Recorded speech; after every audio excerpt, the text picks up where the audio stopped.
بہت ہی بلبلہ انگیز طور پر تواریخ اور مذہبی نوعیت سے ہمیں تمام چیزوں سے آگاہ کیا۔ آپ تمام جتنے لوگ ہیں جد و جہد پر یقین کرنے والے، جد و جہد کی شہدائی اور پرامن لوگ ہیں۔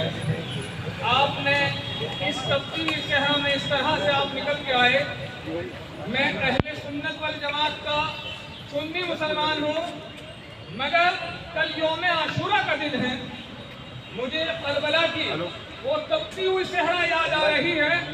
میں اسے مسلک کے چشموں سے لگا کر نہیں دیکھ رہا ہوں، اسے شیعہ سنی یا دیوبندی یا بریلیت میں نہیں بانٹ رہا ہوں۔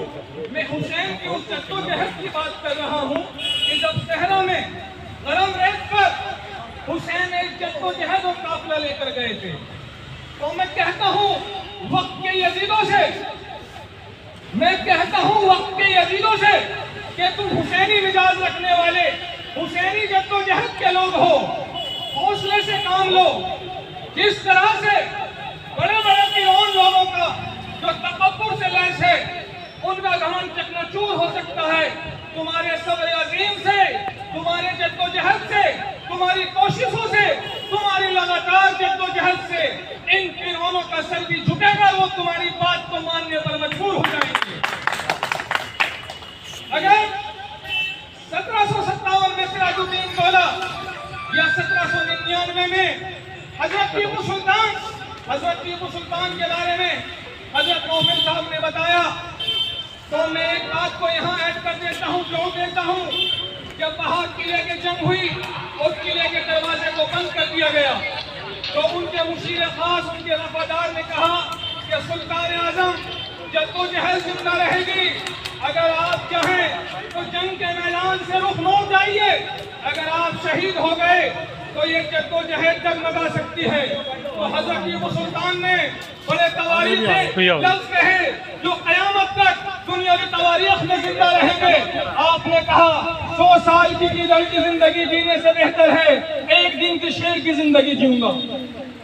میں تمہارے عزم اور حوصلوں کو سلام کرتا ہوں۔ ملک کے اندر جو مومنچنگ ہو رہی ہے، بے گناہوں کا مذہب کے نام پر شناخت کر لہو کو بہایا جا رہا ہے، جب کبھی گائے کے نام پر، کبھی مساجد کے نام پر، کبھی مندر کے نام پر، ٹرین کے اندر، بسوں کے اندر سفر کرنا دشوار ہے۔ انسان گلی محلے بدلتا ہوا ڈرنے لگا ہے، لوگ گھومتے ہوئے گھبرانے لگے ہیں۔ اس طرح کا خوفناک ایک ماحول بنا کر تیار کر دیا گیا ہے۔ ایک بھارتی دوسرے بھارتی کو مذہب کے عینک سے اور چشمے سے دیکھنے لگا ہے۔ تو میں کہتا ہوں اس کفر کے کالشی اندھیرے کو آپ توڑ سکتے ہیں، آپ جد و جہد کے نور سے روشنی پھیلا سکتے ہیں۔ وہ نور کہاں ہے؟ وہ اسد الدین اویسی نور ہے، اور آپ اس کی روشنی ہے۔ اسد الدین اویسی زندہ باد! اسد الدین اویسی زندہ باد! چاہے گھر میں پردرشن ہزاروں ہو، آپ حوصلہ اور عزم رکھیں۔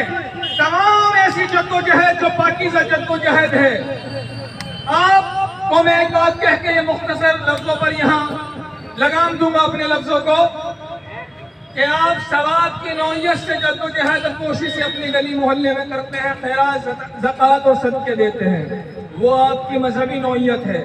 مگر کس طرح کے حالات اس ملک کے اندر بنا دیے گئے ہیں، یہ آپ کی پرامن شانتی پوروک کوشش سے بھی ایک ثواب کی دائرے میں آتی ہے۔